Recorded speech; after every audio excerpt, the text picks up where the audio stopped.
ಬಂಧುಗಳೇ ನಮಸ್ಕಾರ. ವಾಸ್ತು ಪವರ್ ಕಾರ್ಯಕ್ರಮಕ್ಕೆ ಸ್ವಾಗತ. ನಾನು ಅಶೋಕರಾವ್. ಬಂಧುಗಳೇ, ನಾನು ಸತತ 11.5 ವರ್ಷದಿಂದ ವಾಸ್ತುಶಾಸ್ತ್ರ ಮತ್ತು ಮನೋಶಾಸ್ತ್ರ ಮತ್ತು ಆಯಶಾಸ್ತ್ರವನ್ನ ಕಲಿತು ನಾನು ಒಂದು ಸ್ವಂತ ಮನೆಯನ್ನ ಕಟ್ಟಿ ನಂತರ ಈ ವಾಸ್ತು ಎಷ್ಟು ಪ್ರಬಲವಾಗಿದೆ, ವಾಸ್ತುವಿನಲ್ಲಿ ಒಂದು ಪವರ್ ಎಷ್ಟಿದೆ, ಮತ್ತೆ ಆಯದಲ್ಲಿ ಎಂತ ಒಂದು ಶಕ್ತಿ ಇದೆ, ಮನಸ್ಸಿನಲ್ಲಿ ಎಂತ ಶಕ್ತಿ ಇದೆ ಅಂತ ಹೇಳಿ ನಾನು ಅಳವಡಿಸ್ಕೊಂಡು ಈ ಶಾಸ್ತ್ರವನ್ನು ಪ್ರಾರಂಭ ಮಾಡಿದ್ದು.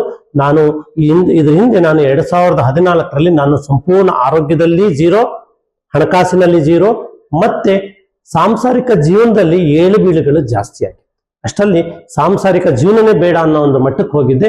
ಅವಾಗ ನನಗೆ ಯಾವಾಗ ಒಳ್ಳೆಯ ನಿವೇಶನವನ್ನು ಖರೀದಿ ಮಾಡಿದ ನಂತರ ಆ ನಿವೇಶನದಲ್ಲಿ ನಾವು ಉತ್ತಮ ಮನೆಯನ್ನು ಕಟ್ಟಿದ ಮೇಲೆ ಸಂಪೂರ್ಣ ಅಭಿವೃದ್ಧಿಯನ್ನು ಕಾಣಬಹುದು ಅಂತ ನನಗೆ 2014ರಲ್ಲಿ ನನ್ನ ವಾಸ್ತುಗುರುಗಳ ಪರಿಚಯ ಮಾಡಿ ಹೇಳಿಕೊಟ್ಟಾಗ ಅವತ್ತಿಂದ ಪ್ರಾರಂಭ ಮಾಡಿದಂಥ ನನ್ನ ಲೈಫ್ ಇವತ್ತು ಚೆನ್ನಾಗಾಗಿದೆ. ಈಗ ಪೂರ್ವದ ನಿವೇಶನ ಕಡೆಗೆ ಬರೋಣ. ಪೂರ್ವದ ನಿವೇಶನ ಏನಪ್ಪ ಹೇಳುತ್ತೆ ಅಂತಂದ್ರೆ, ಗಂಡು ಮಕ್ಕಳ ಮೇಲೆ ಮತ್ತೆ ಹಣವನ್ನು ಸಂಪಾದನೆ ಮಾಡುವಂಥದ್ದು, ದೇಶ ವಿದೇಶಗಳನ್ನು ಸುತ್ತುವಂಥದ್ದು, ಮತ್ತೆ ಸಾಂಸಾರಿಕ ಜೀವನದಲ್ಲಿ ನೆಮ್ಮದಿ, ಹಣ, ಆಯುಷು, ಆರೋಗ್ಯ, ಐಶ್ವರ್ಯ, ಹಾಗೆ ಇನ್ನೂ ಅನೇಕ ಹಲವು ಫಲಗಳನ್ನು ಪಡೆದುಕೊಳ್ಳುವಂತ ಒಂದು ನಿವೇಶನ. ಆದ್ರೆ ಈ ನಿವೇಶನವನ್ನು ನಾವೆಲ್ಲೂ ಕೆಡಿಸ್ಕೊಳ್ಳಿಕ್ಕೆ ಹೋಗಬಾರ್ದು. ಪೂರ್ವದ ದಿಕ್ಕು ಒಳ್ಳೇದು ಅಂದ್ಬಿಟ್ಟು ನಾವು ಪೂರ್ವ ಈಶಾನ್ಯದಲ್ಲಿ ಇಡಬೇಕಾದಂತ ಡೋರನ್ನ ನಾವು ಮಧ್ಯದಲ್ಲಿಟ್ರೆ ಮಧ್ಯಮ ಫಲಗಳು ಬರ್ತದೆ, ಆಗ್ನೇಯದಲ್ಲಿಟ್ರೆ ಅನಾರೋಗ್ಯಗಳು ಬರುವ ಸಾಧ್ಯತೆ ಜಾಸ್ತಿ. ಒಂದು ಗೇಟ್ ಅನ್ನು ಅಷ್ಟೇ ನಾವು ಯಾವುದೇ ಕಾರಣಕ್ಕೂ ಪೂರ್ವದ ಈಶಾನ್ಯದಲ್ಲೇ ಇಡಬೇಕು ವಿನಃ ಔಟ್ ಸೈಡ್ ಗೇಟ್ ಅದನ್ನ ನಾವು ಯಾವ್ದು ಮಧ್ಯದಲ್ಲಿ ಇಡಕ್ಕೆ ಹೋಗ್ಬಾರ್ದು. ಮತ್ತೆ ತದನಂತರ ಪೂರ್ವಾಗ್ನೇಯದಲ್ಲೂ ಕೊಡಬಾರ್ದು. ಸಂಪ್ ಏನ್ ಹೇಳ್ಬೇಕು, ಪೂರ್ವ ಈಶಾನ್ಯದಲ್ಲಿ ಆ ಕಡೆ ಕಾಂಪೌಂಡ್ಗೂ ಟಚ್ ಆಗದೆ ಈ ಕಡೆ ನಮ್ಮ ಆಯಾ ಒಂದು ರೇಖೆ ಏನಿರ್ತದಲ್ಲ ಅದಕ್ಕೂ ಒಳಭಾಗದಲ್ಲಿ ಬರದೆ, ಅಂದ್ರೆ ಟಚ್ ಆಗೋದು ಅಂತಲ್ಲ, ಒಳಗಡೆ ಬರದ ರೀತಿನಲ್ಲಿ ನಾವು ಪರಿಪೂರ್ಣವಾಗಿ ಅಲ್ಲಿ ಅಳವಡಿಸ್ಕೊಳ್ಬೇಕು. ಆಗ ಒಳ್ಳೇದಾಗ್ತದೆ. ಮೆಟ್ಲುಗಳನ್ನ ಪೂರ್ವ ಆಗ್ನೇಯದಲ್ಲೇ ಕೊಟ್ಟುಕೊಂಡು ಅದು ನೀಚ ಸ್ಥಾನದಲ್ಲಿ ಕೊಟ್ಕೊಂಡು ನಾವು ಅಲ್ಲಿಂದ ಮನೆ ಮೇಲ್ಗಡೆ ಹೋಗ್ಲಿಕ್ಕೆ ಅವಕಾಶ ಮಾಡ್ಕೊಳ್ಬೇಕು. ಮತ್ತೆ ಇನ್ನೊಂದೇನಪ್ಪಾ ಅಂತ ಹೇಳುತ್ತೆ ಅಂತಂದ್ರೆ, ಪೂರ್ವದ ರೋಡ್ ಕೂತಿದ್ರೆ ತುಂಬಾ ಒಳ್ಳೆಯದು. ಒಂದ್ ವೇಳೆ ಪೂರ್ವ ಆಗ್ನೇಯದ ರೋಡ್ ಕೂತಿದ್ರೆ ಕಷ್ಟ. ಆದ್ರೆ ಕಷ್ಟ ಏನಾಗ್ಬೋದು ಅಂದ್ರೆ, ಅದು ನೋಡಿ ಆಟೋಮೆಟಿಕ್ ಆಗಿ ಪರಿಸರವಾಗಿ ಅದು ಬಂದಿರ್ತದೆ, ಅದನ್ನ ಯಾರೂ ಚೇಂಜ್ ಮಾಡಕ್. ಆದ್ರೆ ನಾವೇನ್ ಮಾಡ್ಬೇಕು ಅಂದ್ರೆ, ಆ ಪರಿಪೂರ್ಣವಾದಂತ ನಿವೇಶನಕ್ಕೆ ಒಂದು ಕಾಂಪೌಂಡ್ ಭದ್ರತೆ ಮಾಡ್ಕೊಳ್ಬೇಕು. ಅಂದ್ರೆ ಪೂರ್ವಾಗ್ನೇಯದ ಒಂದು ರೋಡ್ ಕೂತಿದೆ ಅಂದ್ರೆ ಆ ಆಗ್ನೇಯದ ದೋಷವನ್ನು ಹೊಡಿಲಿಕ್ಕೆ ಕಾಂಪೌಂಡ್ ಹಾಕೊಂಡಾಗ ಅದು ಪರಿಪೂರ್ಣ ದೋಷವನ್ನು ಅದು ಆಚೆಗೆ ಹೊಡೆದಾಕತ್ತೆ. ಅದು ಬಿಟ್ಟು ನೀವು ಗಣಪತಿಯ ವಿಗ್ರಹವನ್ನು ಕೂರಿಸೋದು ಅಥವಾ ಗಣಪತಿಯ ದೇವರನ್ನ ಕೂರಿಸೋದು ಮಾಡ್ಬೇಡಿ. ಯಾಕೆಂದ್ರೆ ಭಗವಂತ ನಮಗೆ ಆಶೀರ್ವಾದ ಮಾಡಬೇಕು ಹೊರತು ಅಲ್ಲಿ ಬರುವಂತ ದೋಷವನ್ನು ತೆಗೆದುಕೊಂಡು ನಮಗೆ ಆ ಭಗವಂತನ ಕೃಪಾ ಕಟಾಕ್ಷ ಕಡಿಮೆ ಆಗ್ತದೆ. ಇದನ್ನ ನೀವು ಪರಿಪೂರ್ಣ ಅಳವಡಿಸ್ಕೊಳ್ಬೇಕು.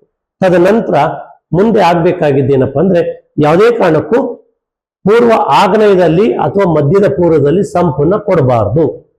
ಆಮೇಲೆ ಆ ಪೂರ್ವಾಗ್ನೇಯ ಕೊಟ್ಟಿದ್ದೇ ಆದಾಗ ಏನಾಗುತ್ತೆ ಅಂದ್ರೆ ರೋಗ ರುಜಿನಗಳು ಆಗುತ್ತೆ. ಒಂದು ವೇಳೆ ನೀವು ಮೆಟ್ಲು ಕೆಳಗಡೆ ಒಂದು ಇಷ್ಟು ಜಾಗ ಇದೆ, ಆ ಜಾಗದಲ್ಲಿ ನೀವೇನಾದ್ರೂ ಒಂದು ಬಾತ್ರೂಮ್ ಕಟ್ಟಬೇಕು ಅಂತಂದ್ರೆ ಯಾವುದೇ ಕಾರಣಕ್ಕೂ ಅಲ್ಲಿ ಬಾತ್ರೂಮ್ ಕಟ್ಟಿದ ಮೇಲೆ ಹಳ್ಳ ಬರಬಾರ್ದು.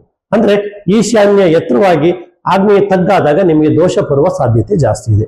ಹಾಗಿದ್ದಾಗ ಪರಿಪೂರ್ಣವಾಗಿ ನೀವು ಅದು ಎತ್ತರ ಮಾಡಿಕೊಂಡು ನಂತರ ನೀವು ಅಲ್ಲಿ ಬಳಸಿದಂತ ನೀರು ಆ ಪೂರ್ವದ ಮಧ್ಯ ಭಾಗದಲ್ಲಿ ಆ ಏನು ಕಾರ್ಪೊರೇಷನ್ ಅಥವಾ ಪಂಚಾಯತ್ ಏನು ಇದು ಮಾಡಿರ್ತಾರಲ್ಲ, ಡ್ರೈನೇಜ್ ಮಾಡಿರ್ತಾರಲ್ಲ, ಅಲ್ಲಿಗೆ ಹೋಗೋದಕ್ಕೆ ಅವಕಾಶ ಮಾಡ್ಕೊಳ್ಬೇಕು. ಹಾಗೆ ನಿಮ್ಮ ಮನೆಯಲ್ಲಿ ಬಳಸಿದಂತ ಪರಿಪೂರ್ಣವಾದಂತ ಮಳೆ ನೀರಿರ್ಬೋದು, ತೊಳೆದು ನೀರಿರ್ಬೋದು, ಯಾವುದೇ ನೀವು ಸ್ನಾನದ ನೀರಿರ್ಬೋದು, ಪೂರ್ವದ ಮಧ್ಯದ ಭಾಗದಲ್ಲಿ ಆಚೆ ಹೋಗೋದ್ರಿಂದ ರೋಗ ರುಜಿನಗಳು ಬರಲ್ಲ. ನೀವು ಅನುಕೂಲ ಆಗುತ್ತೆ ಅಂತ ಹೇಳಿ ಆಗ್ನೇಯದಲ್ಲಿ ಬಿಟ್ರೆ ರೋಗಗ್ರಸ್ತ ಮನೆ ಆಗುತ್ತೆ. ಈಶಾನ್ಯದಲ್ಲಿ ಬಿಟ್ರೆ ನಿಮ್ಮ ಆರ್ಥಿಕ ಸಂಕಷ್ಟಗಳು, ಮಕ್ಕಳು ಹೇಳಿದ ಮಾತು ಕೇಳಲ್ಲ. ಯಾವುದೇ ಕಾರಣಕ್ಕೂ ಈಶಾನ್ಯದಲ್ಲಿ ಮೆಟ್ಲು ಕೊಡ್ಲಿಕ್ಕೆ ಹೋಗ್ಬೇಡಿ. ಇದು ದೊಡ್ಡ ದೋಷ. ಅಂದ್ರೆ ನಮ್ಮ ತಲೆಯ ಮೇಲೆ ನಾವು ದೊಡ್ಡ ಬಂಡೆಯನ್ನು ಹೊತ್ಕೊಂಡಾಗಿ. ದಯಮಾಡಿ ಇಂಥ ಒಂದು ಸಾಧನೆಗೆ ಕೈ ಹಾಕ್ಬೇಡಿ. ಇದು ಪೂರ್ವದ ಫಲ. ಅಂದ್ರೆ ಪೂರ್ವ ಈಶಾನ್ಯದ ನೋಟ ಆ ಮನೆಗೆ ಪರಿಪೂರ್ಣ ಬರ್ಬೇಕಂದ್ರೆ ಉದಯಿಸಿದಂತ ಆ ಸೂರ್ಯನ ಬೆಳಕು ಪರಿಪೂರ್ಣವಾಗಿ ಆ ಮನೆಯೊಳಗಡೆ ಬಂದಾಗ ನಮ್ಮ ಮನೆಯಲ್ಲಿ ಒಂದು ರೀತಿ ನೆಗೆಟಿವ್ ಎನರ್ಜಿ ಎಲ್ಲ ಹೋಗಿ ಪಾಸಿಟಿವ್ ಎನರ್ಜಿ ಅಲ್ಲಿ ಉತ್ಪತ್ತಿ ಆಗುವ ಸಾಧ್ಯತೆ ಜಾಸ್ತಿ. ಮತ್ತೆ ದೊಡ್ಡ ದೊಡ್ಡ ಕಿಟಿಕೆಗಳು ಬಿಟ್ಕೊಳ್ಬೇಕು. ಗಾಳಿ ಪರಿಪೂರ್ಣವಾಗಿ ಸುತ್ತ ನಮ್ಮ ಮನೆ ಸುತ್ತ ಗಾಳಿ ವಾತಾವರಣ ಚೆನ್ನಾಗಿರ್ಬೇಕು. ಸುತ್ತ ಹೊರಗಿನ ಬೆಳಕು ಹೆಚ್ಚು ನಮ್ಮ ಮನೆಯೊಳಗೆ ಬಿದ್ದಾಗ ನಮಗೆ ಒಳ್ಳೆಯ ಪಾಸಿಟಿವ್ ಎನರ್ಜಿ ಬರ್ತದೆ, ಮತ್ತೆ ಮನಸ್ಸಿಗೆ ಉಲ್ಲಾಸವಾಗುತ್ತೆ. ಇದೊಂದು ನೀವು ಅರ್ಥ ಮಾಡ್ಕೊಂಡು, ಇದು ಪೂರ್ವ ದಿಕ್ಕಿನಲ್ಲಿ ನೀವು ಕೆಡಿಸ್ಕೊಳ್ಳಬಹುದು ಅಥವಾ ಉಳಿಸ್ಕೊಳ್ಳಬಹುದು. ನಿಮ್ಮ ಕೈನಲ್ಲಿದೆ. ನಿಮಗೇನಾದ್ರು ಅದ್ರ ಬಗ್ಗೆ ಕಲಿಬೇಕು ಅಂತ ಅಂದಾಗ ನೀವು ಪೂರ್ವ ನಿವೇಶನ ಇದ್ದಂಥವ್ರು, ಮನೆಯನ್ನು ಕಟ್ಟಬೇಕು ಅನ್ನೋರು ಬನ್ನಿ.